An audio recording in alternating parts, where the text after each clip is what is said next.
NCRB national crime record bureau ఇది హోంశాఖ అధీనంలో ఉంటుంది. సెంట్రల్ హోంశాఖ అధీనంలో వీళ్ళు ఒక రిపోర్ట్ రిలీజ్ చేశారు.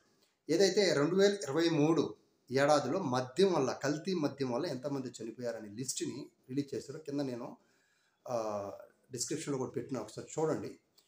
అయితే ఇక్కడ ఈ యొక్క కల్తీ మద్యం వల్ల ఆంధ్రప్రదేశ్లో చనిపోయిన వారి సంఖ్య 0.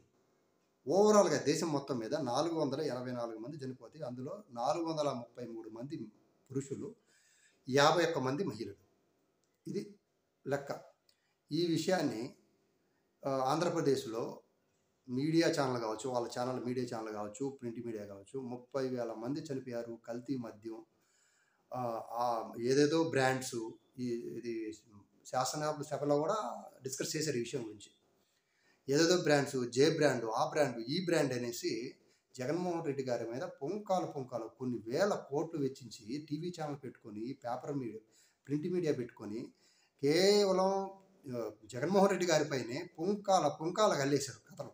ఇది జనాలు కూడా సగం మంది నమ్మారనుకోండి. ఇప్పుడు చూడండి, 30,000 మంది ఎక్కడ అసలు జీరోకి వచ్చి చూపించారు.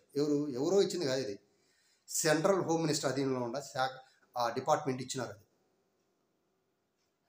దీన్ని కూడా వక్రీకరిస్తారు, ప్రింట్ ఏదో మిస్టేక్ పట్టిందని చెప్తారు వీళ్ళు, అలాంటి రకాలు.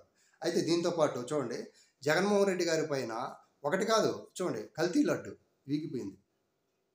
తిరుమల కల్తీ లడ్డు అది పోయింది. తర్వాత వచ్చేసి 30,000 మంది అమ్మాయిలను దేశం దాటిచ్చేశారు, అది పోయింది.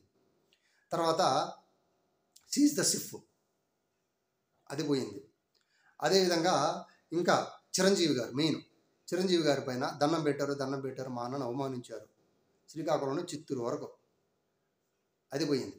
ఇలా ప్రతి ఒక్కటి కూడా సరే ఒక కథని క్రియేట్ చేస్తారు. ఆ కథని దాన్ని చాలా చక్కగా అల్లుకుంటూ తీసుకొచ్చేసి జగన్మోహన్ రెడ్డి గారి కాడికి వచ్చి ఆపుతారు. ఇలా ఒక క్రియేటివిటీ చేయడంలో టీడీపీ పార్టీకి మించిన పార్టీ మన దేశంలోనే ఎక్కడ లేదు. ఒక అబద్ధాన్ని క్రియేట్ చేయడంలో